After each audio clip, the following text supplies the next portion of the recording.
Hello friends, my name is Abhay and welcome to my channel D A Gyan Jagat. आज मैं आप लोगों के लिए रीजनिंग का एक मोस्ट इम्पॉर्टेंट टॉपिक डाइस यानी कि पासे का टॉपिक लेकर के आया हूं, जहां से हर एक कम्पिटेटिव एग्जाम्स में क्वेश्चन पूछा जाता है। इसलिए आज का ये वीडियो आप लोगों के लिए बहुत ही ज़्यादा इंपॉर्टेंट रहने वाला है। बस आप वीडियो में लास्ट तक बने रहिए। अगर आप वीडियो को बिना स्किप किए कंप्लीट वॉच करते हैं तो मैं गारंटी के साथ कह सकता हूं कि इस वीडियो को देखने के बाद किसी भी एग्ज़ाम में डाइस का किसी भी तरह का क्वेश्चन क्यों ना हो, क्वेश्चन को देखते ही आप उसको कुछ ही सेकंड में सॉल्व कर लेंगे। बस आप वीडियो में लास्ट तक बने रहिए। तो फ्रेंड्स, अगर आपको मेरा वीडियो और मेरा कंटेंट अच्छा और प्रॉफिटेबल लगे तो मेरे वीडियो को एक लाइक और शेयर ज़रूर कर देना, और इसी तरह के वीडियोज़ देखने के लिए मेरे चैनल को सब्सक्राइब भी करके रखना। तो चलिए वीडियो को स्टार्ट करते हैं। सबसे पहले मैं आपको बता दूं कि डाइस होता क्या है। तो डाइस जो है एक घन आकृति होता है जिसमें 6 फलक होते हैं। डाइस में कितने फलक होते हैं? 6 फलक होते हैं, और प्रत्येक फलक में 1 से लेकर के 6 तक कोई ना कोई अंक या फिर कोई ना कोई चिन्ह जरूर लिखा हुआ होता है। ये होता है डाइस। डाइस जो है 2 प्रकार का होता है। एक होता है स्टैंडर्ड डाइस, जिसको कि मानक पासा कहा जाता है, और दूसरा होता है सिंपल डाइस, जिसको साधारण पासा बोलते हैं। तो चलिए एक एक करके समझते हैं कि स्टैंडर्ड डाइस और सिंपल डाइस होते क्या है, और इनको कैसे पहचाना जाता है कि कौन सा डाइस स्टैंडर्ड डाइस है और कौन सा डाइस सिंपल डाइस है। डाइस को पहचानने के लिए वीडियो को ध्यान से देखिएगा और अच्छे से समझने का प्रयास करिएगा, क्योंकि जब तक आप लोगों को डाइस पहचानना नहीं आएगा तब तक आप इस टॉपिक के किसी भी क्वेश्चंस को आसानी से सॉल्व नहीं कर पाएंगे। तो चलिए सबसे पहले मैं आपको स्टैंडर्ड डाइस यानी कि मानक पासा के बारे में बताता हूँ और उसको पहचानने के लिए सिखाता हूँ। तो ध्यान दीजिएगा, वह पासा जिसके किसी भी प्रतिरूप के 2 पड़ोसी फलक के अंकों का योग कभी भी 7 नहीं होता, वह स्टैंडर्ड डाइस अर्थात मानक पासा कहलाता है। मानक पासा में जो है पड़ोसी फलक के अंकों का योग कभी भी 7 नहीं होता है। ठीक है, याद रखिएगा, अगर हम 2 पड़ोसी फलक के अंकों को जोड़ते हैं और उसमें 7 आ जाता है तो वह पासा जो है मानक पासा हो ही नहीं सकता, बल्कि वह पासा जो है साधारण पासा हो जाएगा। ठीक है, मानक पासा में 2 पड़ोसी फलक के अंकों का योग कभी भी 7 नहीं होता है। तो चलिए एग्जाम्पल के माध्यम से हम समझते हैं और मानक पासा को जो है पहचानने के लिए सीखते हैं। आपको एग्जाम्पल में 4 अलग अलग आकृतियाँ दिख रही हैं। ये एक ही पासे के 4 अलग अलग प्रतिरूप हैं, जिनमें एक ही पासे को 4 एंगल से दर्शाया गया है। ठीक है, तो चलिए इन चारों प्रतिरूपों में हम जो पड़ोसी फलक हैं उनको जोड़ करके देखते हैं कि उनका योग जो है 7 आ रहा है कि नहीं आ रहा है। ठीक है, तो आकृति नंबर 1 से चालू करते हैं। इसमें हम 3 और 6 को जोड़ेंगे तो 9 हो जाएगा, 3 और 2 को जोड़ेंगे तो 5 हो जाएगा, और 2 और 6 को जोड़ेंगे तो 8 हो जाएगा। इसमें योग जो है 7 प्राप्त नहीं हो रहा है। अब हम आकृति नंबर 2 में ऐड करके देखते हैं। तो 4 और 5 को जोड़ेंगे तो 9, 4 और 1 को जोड़ेंगे तो ये 5 हो जाएगा, और 1 और 5 को जोड़ेंगे तो 6 हो जाएगा। इसमें भी 7 नहीं मिल रहा है। अगला जो आकृति है उसमें जोड़ के देखते हैं। तो 1 और 2 को जोड़ेंगे तो 3 हो रहा है, 1 और 3 को जोड़ेंगे तो 4 हो रहा है, और 3 और 2 को जोड़ेंगे तो 5 हो रहा है। इसमें भी 7 नहीं मिल रहा है। अब हमारा जो चौथा आकृति है इसमें जोड़ के देखते हैं। तो 2 और 3 को जोड़ेंगे तो 5 हो रहा है, 2 और 1 को जोड़ेंगे तो 3 हो रहा है, और 1 और 3 को जोड़ेंगे तो 4 हो रहा है। तो ये जो 4 आकृतियां हैं इनमें से किसी भी आकृति में पड़ोसी फलक के अंकों का योग 7 नहीं हो रहा है। इसका मतलब यह है कि यह पासा जो है स्टैंडर्ड डाइस है। तो स्टैंडर्ड डाइस आपको पहचानना आ गया होगा। अब हम चलते हैं हमारे दूसरे डाइस सिंपल डाइस की तरफ, और इसको पहचानने के लिए समझते हैं। ठीक है, तो वह पासा जिसके किसी भी प्रतिरूप के 2 पड़ोसी फलक के अंकों का योग 7 होता है वह सिंपल डाइस अर्थात साधारण पासा कहलाता है। साधारण पासा में जो प्रतिरूप दिए हुए रहते हैं उनमें से किसी भी प्रतिरूप में अगर पड़ोसी फलक के 2 अंकों का योग 7 मिल जाता है तो समझ जाना है कि वह सिंपल डाइस है। मानक पासा में क्या होता था, जो पड़ोसी फलक होते थे उनका योग कभी भी 7 नहीं होता, लेकिन जो सिंपल डाइस होता है उसमें किसी न किसी पड़ोसी फलक के 2 अंकों का योग जो है 7 मिल जाता है। तो चलिए इसको भी एग्जाम्पल के माध्यम से समझते हैं। जैसे कि आकृति 1 में हम अंकों को पड़ोसी फलक को ऐड करके देख लेते हैं। तो ये 3 और 5 कितना हो जाएगा 8, ये 3 और 1 कितना हो जाएगा 4, 1 और 5 कितना हो जाएगा 6। तो इसमें हमको 7 नहीं मिल रहा है। हमारा जो आकृति नंबर 2 है इसमें ऐड करके देखते हैं। तो 6 और 3 को ऐड करेंगे तो 9 हो रहा है। 1 और 3 को ऐड करेंगे तो 4 हो रहा है। 6 और 1 को ऐड करेंगे तो कितना हो रहा है 7। तो यहाँ पर हमको 7 मिल गया। अगर किसी भी आकृति में पड़ोसी फलक के अंकों का योग 7 मिल जाता है तो समझ जाना है कि वह सिंपल डाइस है। तो ये हमारा सिंपल डाइस है। समझ में आ गया? तो एक बार मैं फिर से बता देता हूँ, जो स्टैंडर्ड डाइस होता है उसमें पड़ोसी फलक के अंकों का योग कभी भी 7 नहीं होता है, और जो सिंपल डाइस होता है किसी न किसी पड़ोसी फलक के अंकों का योग जो है इसमें 7 हमको प्राप्त हो जाता है। तो चलिए आगे बढ़ते हैं और पासे के विपरीत अंक या विपरीत सतह को ज्ञात करने के कुछ इम्पोर्टेंट नियम हैं, उनको समझते हैं।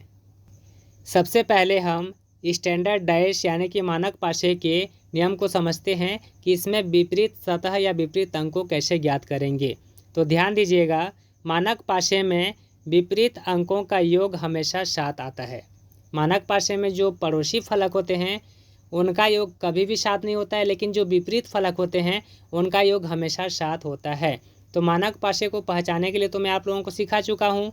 अगर पहचान लिए तो फिर अगर एग्ज़ाम में कोई भी क्वेश्चन पूछेगा मानक पासे से, किसी भी अंक का अगर विपरीत अंक पूछेगा तो बहुत ही आसान है। हमको क्या करना है, जो भी अंक का विपरीत अंक पूछेगा या विपरीत सतह का अंक पूछेगा उसमें हमको क्या करना है, कितना ऐड करेंगे तो 7 होगा, ये हमको ज्ञात, और वही अंक जो है उसका विपरीत अंक हो जाएगा। या फिर हमको क्या करना है, जिस अंक का हमको विपरीत अंक ज्ञात करना है उसको हमको 7 में माइनस कर देना है। माइनस करने पर जो भी आंसर आएगा वही उसका विपरीत अंक हो जाएगा। ठीक है, तो याद रखिएगा, जो मानक पासा होता है उसमें विपरीत अंकों का योग हमेशा 7 होता है।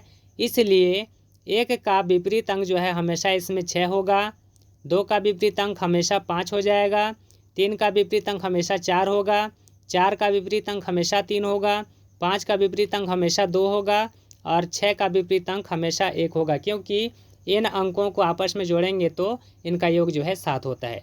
तो मानक पासे में विपरीत अंक निकालना बहुत आसान है, आप लोगों को अच्छे से समझ में आ गया होगा। अब हम आगे बढ़ते हैं अगले पासे की तरफ। अगर दिया हुआ डाइस सिंपल डाइस है तो उसमें हम विपरीत सतह या विपरीत अंक कैसे ज्ञात करेंगे, ध्यान दीजिएगा। तो साधारण पासे में विपरीत अंक ज्ञात करने के 3 नियम हैं। तो तीनों नियमों को जो है अगर आप अच्छे से समझ गए तो समझ लीजिए कि पासा जो है आपके मुट्ठी में हो जाएगा। ठीक है, तो चलिए तीनों नियमों को एक एक करके हम अच्छे से समझते हैं। तो हमारा जो नियम नंबर 1 है उसका नाम है चक्रीय घूर्णन नियम। चक्रीय घूर्णन नियम होता क्या है और इसका यूज कैसे किया जाता है, ध्यान से समझिए। किन्हीं दो प्रतिरूपों में एक कॉमन अंक लेकर घड़ी के सुई की दिशा में अंक को लिखना है। चक्रीय घूर्णन नियम में हमको करना क्या है, दिए गए प्रतिरूपों में हमको 2 ऐसे प्रतिरूप खोजना है जिसमें एक अंक कॉमन हो और 2 शेष अंक जो हैं वो अलग अलग होने चाहिए। ठीक है, तभी हम चक्रीय घूर्णन नियम का यूज करेंगे। तो जैसे कि एग्जाम्पल के लिए ये जो आकृतियाँ दी गई हैं इसमें मैं ले लेता हूँ। जैसे कि हमारा पहला जो आकृति है इसमें क्या है, 3, 5 और 1 है। ठीक है, तो और किसी आकृति में इसमें से कोई कॉमन अंक है क्या, जैसे कि दूसरा आकृति है इसमें 3, 6 और 1 है, तो 3 और 1 ये 2 ठो कॉमन हो जा रहा है, तो इसमें हम इस नियम को यूज नहीं कर सकते। ठीक है, हमारा जो तीसरा आकृति इसमें देख लेते हैं, इसमें 3, 2 और 6 है। ठीक है, तो यहाँ पर 3 कॉमन अंक मिल गया, 2, 6, 1, 5 अलग अलग हो गया, मतलब यहाँ पर हम यूज़ करेंगे इस नियम को। तो कैसे यूज़ करना है देखिए, ध्यान दीजिए। तो यहाँ पर हम हमारा जो कॉमन अंक हो गया क्या हो गया, 3, उसको हम बेस मानेंगे। तो 3 को बेस मान लेते हैं। उसके बाद हमको क्या करना है, जो बेस मानते हैं वहाँ से हम उसको घड़ी के सुई की दिशा में अंकों को लिखना है। ठीक है, तो क्या करेंगे, ये 3 हमारा बेस हो गया, तो 3 से हम आगे बढ़ेंगे घड़ी की सुई की दिशा में। तो पहला अंक क्या मिल रहा है हमको, 1, तो हम यहाँ पर लिख लेते हैं 1। उसके बाद फिर आगे बढ़ेंगे तो दूसरा अंक क्या मिलेगा हमको, 5, उसके बाद लिख लेते हैं यहाँ पर 5। ठीक है, उसी प्रकार से जो हमारा दूसरा आकृति है उसमें हम बेस माने थे 3 को, वहाँ से आगे बढ़ेंगे तो पहला अंक क्या मिलेगा, 2, तो यहाँ पर लिख लिए 2। उसके बाद आगे बढ़ेंगे तो क्या मिलेगा, 6, तो यहाँ पर लिख लिए 6। अब जो ऊपर नीचे हमारा अंक मिलता है वो एक दूसरे के अपोजिट कहलाते हैं। ठीक है, तो यहाँ पर हमको जो है 3, 1, 2, 5, 6 मिल गया। अब कौन सा अंक है जो छूट रहा है, तो पासे में सिर्फ 6 ही अंक होते हैं, उसमें से हमारा 4 जो छूट रहा है, और ये 4 जो है 3 का अपोजिट अंक हो जाएगा। समझ में आ गया? मतलब 3 का जो विपरीत अंक है वो 4 हो जाएगा, 4 का 3 हो जाएगा, 1 का 2 हो जाएगा, 2 का 1 हो जाएगा, 5 का 6 हो जाएगा, और 6 का 5 हो जाएगा। तो इस प्रकार से चक्रीय घूर्णन नियम का यूज़ करना है। तो पहला नियम समझ में आ गया होगा। अब हम दूसरे नियम को भी समझ लेते हैं। हमारा दूसरा नियम है उभयनिष्ठ नियम। सबसे पहले मैं इसको मिटा देता हूँ। चलिए उभयनिष्ठ नियम को समझते हैं। इसमें क्या करना है, किन्हीं दो प्रतिरूपों में दो कॉमन अंक लेना है जिसमें शेष बचे अंक एक दूसरे के विपरीत अंक होते हैं। तो दो कॉमन अंक खोजना है हमको दो प्रतिरूपों में। तो हमारा जो आकृति नंबर 1 है इसमें 5, 3, 1 है, और आकृति नंबर 2 में 6, 3, 1 है। मतलब 3, 1, 3, 1 इसमें दो कॉमन अंक मिल रहे हैं हमको, और जो शेष बचे अंक होते हैं वो एक दूसरे के विपरीत अंक होते हैं। तो ये वाला नियम हम तभी यूज़ कर सकते हैं जिस अंक का हमको विपरीत अंक ज्ञात करना है वो अंक जो है उसमें होना चाहिए और वो कॉमन नहीं होना चाहिए। ठीक है, उसके अलावा जो शेष अंक होते हैं वो दो अंक जो है किसी दूसरे प्रतिरूप में कॉमन अंक हमको मिलना चाहिए। ठीक है, जैसे कि मान लीजिए अगर हमको 5 का विपरीत अंक ज्ञात करना है तो यहाँ पर 3, 1 कॉमन हो गए, तो बचा क्या यहाँ पर 5 का जो विपरीत अंक है वो 6 हो जाएगा। समझ में आ गया? या फिर 6 का विपरीत अंक 5 हो जाएगा। तो ये हो गया हमारा उभयनिष्ठ नियम। अब हम हमारे तीसरे नियम समीपता के नियम को भी समझ लेते हैं। तो पहले इसको मैं मिटा देता हूँ। ध्यान दीजिएगा जो समीपता का नियम है कैसे यूज़ करना है। जिस अंक का विपरीत अंक ज्ञात करना है उसके समीप कौन कौन से अंक हैं यह देखना है। जो अंक उसके समीप नहीं होता वही उसका विपरीत अंक होता है। जैसे कि एग्जाम्पल के लिए मान लीजिए हमको 3 का विपरीत अंक निकालना है। ठीक है, तो यहाँ पर मैं 3 लिख लेता हूँ। उसके बाद हम देखते हैं कि 3 के पास में कौन कौन से अंक हैं। तो पहला जो आकृति है इसमें 3 के पास में कौन कौन से अंक हैं, 1 और 5 है। तो यहाँ मैं लिख लिया 1 और 5। ठीक है, उसके बाद हमारा जो दूसरा आकृति है इसमें देखते हैं 3 के पास में कौन कौन सा अंक है, 6 और 1 है। तो यहाँ पर से 1 को तो मैं लिख लिया हूँ, अब 6 लिख लेता हूँ। ठीक है, उसके बाद जो हमारा तीसरा आकृति है इसमें 3 के बगल में कौन कौन सा अंक है, तो 2 और 6 है। तो इसमें से 6 को मैं लिख चुका हूँ, अब मैं लिख लेता हूँ 2 को। ठीक है, उसके बाद हमारा कौन सा अंक बच गया, तो 1, 5, 6, 2 हो गया, 3 हो गया, बचा क्या हमारा 4 बच रहा है। तो 3 का जो विपरीत अंक है वो 4 हो जाएगा, क्योंकि 4 जो है 3 के पास में नहीं है। समझ में आ गया? तो ये हो गया हमारा समीपता का नियम। समीपता के नियम में देखना है कि कौन कौन से उस अंक के पास में है वो जो है उसके विपरीत अंक नहीं होते हैं। ठीक है, और जो पास में नहीं होता है वही उसका विपरीत अंक कहलाता है। समझ में आ गया? चलिए आगे बढ़ते हैं और क्वेश्चन को फटाफट से सॉल्व करते हैं। तो हमारा क्वेश्चन नंबर 1 है, एक पासे की 4 स्थितियों को नीचे दर्शाया गया है।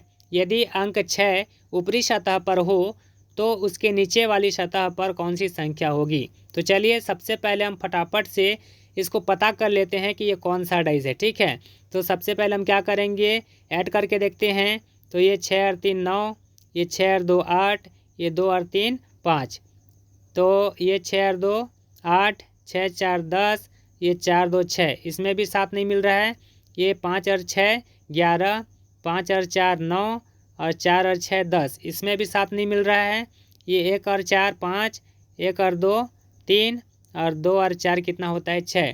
तो किसी भी आकृति में जो पड़ोसी सतह हैं उनका योग हमको 7 नहीं मिल रहा है। मतलब ये हमारा स्टैंडर्ड डाइस है, और स्टैंडर्ड डाइस में जो विपरीत अंक होते हैं उनका योग हमेशा 7 होता है। तो 6 का विपरीत अंक चाहिए, तो 6 में हम कितना ऐड करेंगे तो 7 मिलेगा, तो 1 ऐड करेंगे तो 7 मिल जाएगा। मतलब हमारा जो राइट आंसर हो जाएगा ऑप्शन सी 1 हो जाएगा। समझ में आ गया? चलिए आगे बढ़ते हैं अगले क्वेश्चन की तरफ। हमारा दूसरा क्वेश्चन है, एक पासे की 4 स्थितियों को नीचे दर्शाया गया है। यदि अंक 3 नीचे वाली सतह पर हो तो उसके विपरीत सतह पर कौन सी संख्या होगी। तो चलिए फटाफट से इसको भी पता करते हैं कि ये कौन सा डाइस है। ठीक है, तो ये 5 4 9 हो गया, ये 5 6 11 हो गया, 6 4 10 हो गया, इसमें 7 नहीं मिल रहा है। ये 2 और 1 3 हो गया, 2 और 4 6 हो गया, 4 और 1 5 हो गया, इसमें भी 7 नहीं मिल रहा है। ये 3 और 6 9 हो गया, 3 और 5 8 हो गया, और 5 और 6 11 हो गया, इसमें भी 7 नहीं मिल रहा है।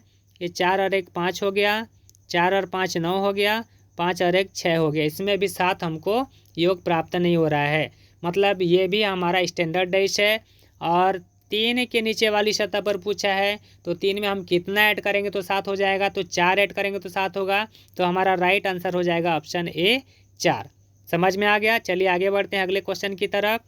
तीसरा क्वेश्चन है, किसी घन की 2 स्थितियों को नीचे दिखाया गया है।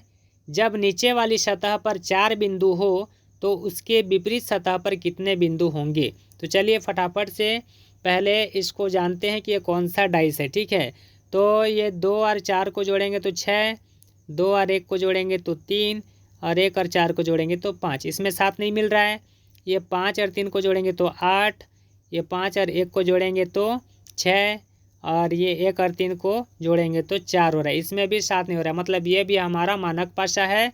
और 4 बिंदु के विपरीत सतह पर पूछा है, तो 4 में हम कितना ऐड करेंगे तो 7 होगा, तो 3 ऐड करेंगे तो 7 होगा। तो हमारा राइट आंसर हो जाएगा ऑप्शन ए 3 बिंदु। समझ में आ गया।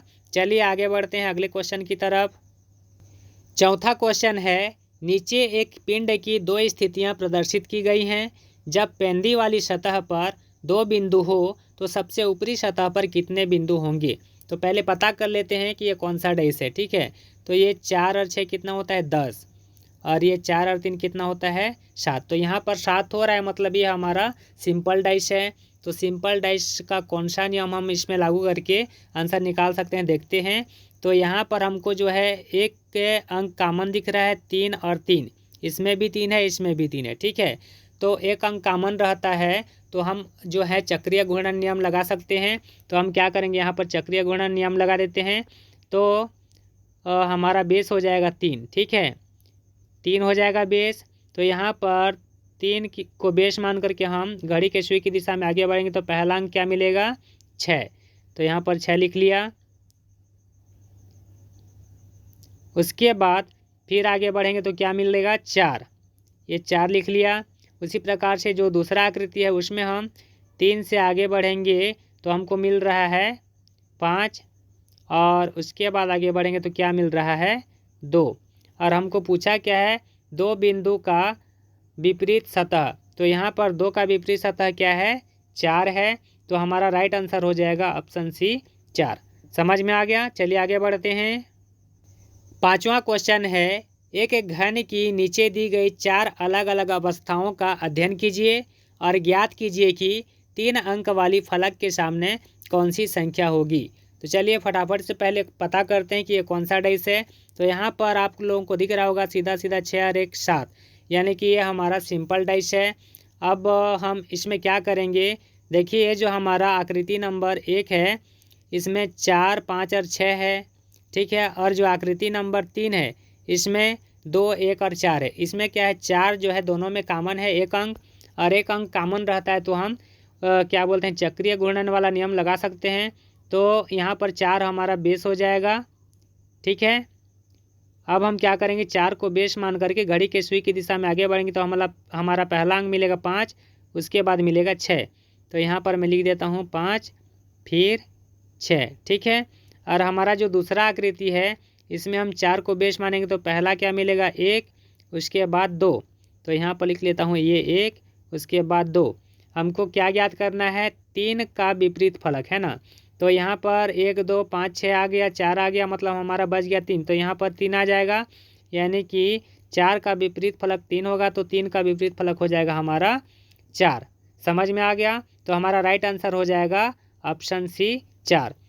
इस क्वेश्चन में जो है हम उभयनिष्ठ नियम भी लगा सकते हैं। पहले और दूसरे आकृति में ध्यान से देखिए, यहाँ पर हमको 5 और 6 2 कॉमन मिल रहे हैं, तो 3 और 4 एक दूसरे के विपरीत हो जाएंगे, तो वही आंसर आ जाएगा हमारा 3 का विपरीत अंक हो जाएगा 4।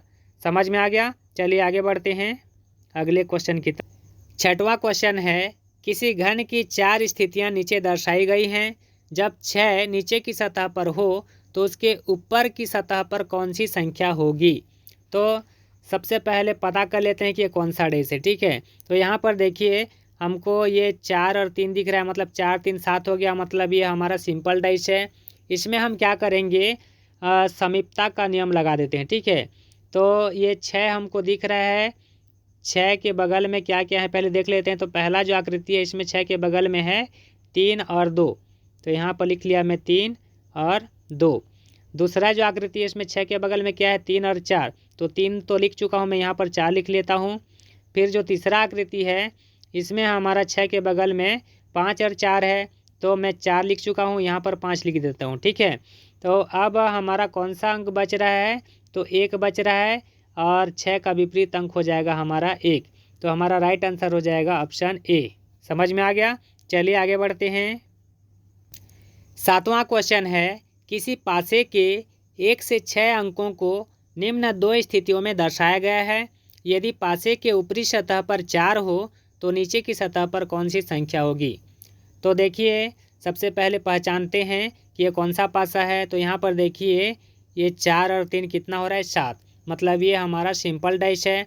और यहाँ पर देखेंगे तो हमको जो है ये दोनों आकृति में 6 और 3 दोनों में दिख रहा है, मतलब यहाँ पर 2 कॉमन है, तो 2 कॉमन किस में लेते हैं, उभयनिष्ठ वाला नियम में। तो यहाँ पर जो बच रहे हैं ये 4 और 2, ये एक दूसरे के अपोजिट हो जाएंगे। और यहाँ पर पूछा है कि 4 का विपरीत सतह कौन सा है, तो 4 का विपरीत सतह हो जाएगा 2, तो हमारा राइट आंसर हो जाएगा ऑप्शन सी 2। समझ में आ गया। चलिए आगे बढ़ते हैं अगले क्वेश्चन की तरफ। 8वां क्वेश्चन है, किसी पासे के निम्न 4 स्थितियों को दर्शाया गया है। ज्ञात कीजिए कि इस पासे में अंक 5 के विपरीत सतह पर कौन सी संख्या होगी। तो यहाँ पर हम क्या करेंगे, समीपता का नियम लगा देते हैं। ठीक है, तो यहाँ पर 5 को हम बेस मान लिए और 5 के अगल बगल में पहले आकृति में कौन सा है 2 और 1 है, तो यहाँ पर लिख लेते हैं 2 और 1। उसके बाद जो दूसरा आकृति है इसमें 5 के अगल बगल में क्या है 1 और 6 है, 1 लिख चुका हूँ, तो अब मैं 6 लिख देता हूँ। उसके बाद जो तीसरा आकृति है इसमें 5 के अगल बगल में क्या है 4 और 6 है, 6 को लिख चुका हूँ, तो अब मैं लिख देता हूँ 4। तो कौन सा अंक है जो 5 के बगल में नहीं है, तो वो क्या है 3 है, तो ये हो जाएगा 5 का विपरीत सतह जो है 3 हो जाएगा, तो हमारा राइट आंसर हो जाएगा ऑप्शन ए 3। समझ में आ गया। चलिए आगे बढ़ते हैं अगले क्वेश्चन की तरफ। 9वां क्वेश्चन है, किसी घन के निम्न 4 स्थितियों को नीचे प्रदर्शित किया गया है। यदि इसमें अंक 3 निचली सतह पर हो तो ऊपरी सतह पर कौन सी संख्या होगी। तो चलिए फटाफट से पहले पहचान लेते हैं कि यह कौन सा पासा है। ठीक है, तो यहाँ पर देखिए ये 4 और 3 को हम जोड़ेंगे तो 7 मिल रहा है, मतलब ये हमारा सिंपल डाइस है। तो इसमें हम कौन सा रूल्स लागू करेंगे, ध्यान से देखते हैं। तो यहाँ पर हमको जो है दोनों आकृति में हमको 3 3 दिख रहा है, ये 3 ये 3। ठीक है, मतलब एक अंक है जो कॉमन है और एक अंक कॉमन रहता है, तो हम जो है चक्रीय घूर्णन वाला नियम लागू करते हैं। ठीक है, तो यहाँ पर चक्रीय घूर्णन नियम लागू करेंगे तो 3 को हम क्या करेंगे बेस मानेंगे। चलिए, तो पहला आकृति में 3 को बेस मानेंगे तो पहला अंक क्या मिलेगा हमको, घड़ी के सुई की दिशा में 4 मिलेगा, 4 लिखते हैं। फिर दूसरा अंक क्या मिलेगा 6, तो 6 लिख दिया। ठीक है, अब दूसरे आकृति में 3 को बेस मानेंगे, पहला अंक क्या मिलेगा घड़ी के सुई की दिशा में 5, तो यहाँ पर 5 लिख दिया। उसके बाद हमको क्या मिलेगा 2, यहाँ पर 2 लिख दिया। तो हमको पूछा किसका है, 3 का विपरीत सतह पूछा है ना, तो यहाँ पर ये 6 का 2 हो गया, 4 का 5 हो गया, तो बचा क्या 3 का हमारा हो जाएगा 1, तो हमारा राइट आंसर हो जाएगा ऑप्शन डी 1। समझ में आ गया। चलिए आगे बढ़ते हैं अगले क्वेश्चन की तरफ। हमारा 10वां क्वेश्चन है, एक घन की 4 स्थितियां नीचे दी गई हैं, इसमें त्रिभुज वाले फलक के सामने कौन सा संकेत चिन्ह होगा। तो सबसे पहले तो हम क्या करते हैं, इसमें त्रिभुज वाला आकृति किस में है देख लेते हैं। तो हमारा जो आकृति नंबर 3 है इसमें हमारा त्रिभुज है। तो त्रिभुज के अलावा जो 2 और चिन्ह है वो क्या क्या है, एक भागित है और एक प्लस है। ठीक है, तो भागित और प्लस किसी आकृति में है क्या, तो भागित और प्लस जो है हमारा आकृति नंबर 4 में है। तो यहाँ पर हमको भागित और प्लस 2 कॉमन मिल गए, तो 2 कॉमन मिल गए तो हम यहाँ पर क्या करेंगे उभयनिष्ठ नियम लगा देंगे। तो त्रिभुज का जो विपरीत फलक हो जाएगा क्या हो जाएगा, 0 हो जाएगा। ठीक है, तो हमारा आंसर क्या आ जाएगा, ऑप्शन सी 0। समझ में आ गया। चलिए आगे बढ़ते हैं अगले क्वेश्चन की तरफ। आज का हमारा सबसे लास्ट क्वेश्चन है, एक एक घन की 4 स्थितियां नीचे दी गई हैं, इसमें कौन सा संकेत चिन्ह प्लस के सामने होगा। तो सबसे पहले तो देख लेते हैं कि इसमें प्लस किसमें किसमें। ठीक है, तो प्लस बोलने से हमारा जो आकृति नंबर 3 है इसमें है और आकृति नंबर 4 में भी है। ठीक है, तो यहाँ पर जैसे आकृति नंबर 3 में प्लस के साथ में क्या है, त्रिभुज अर्भागित। त्रिभुज अर्भागित किसी और में है क्या, नहीं है। ठीक है, तो ये वाला हमारा कट गया मान के चलिए। हमारा जो आकृति नंबर 4 है इसमें प्लस के साथ में क्या है, भागीतर 0। तो भागीतर 0 किसी और आकृति में है, तो भागीतर 0 बोलने से हमारा ये फर्स्ट आकृति में। ठीक है, तो हम क्या करेंगे, यहाँ पर 2 कॉमन वाला नियम लागू करेंगे, उभयनिष्ठ नियम। तो भागीतर 0, यहाँ पर भागीतर 0, तो प्लस का जो अपोजिट हो जाएगा वो क्या हो जाएगा, गुणा। ठीक है, तो हमारा राइट आंसर हो जाएगा ऑप्शन बी, गुणा। तो ये था फ्रेंड्स रीजनिंग का most important topic dice. I hope कि आप लोगों को डाइस अच्छे से समझ में आ गया होगा।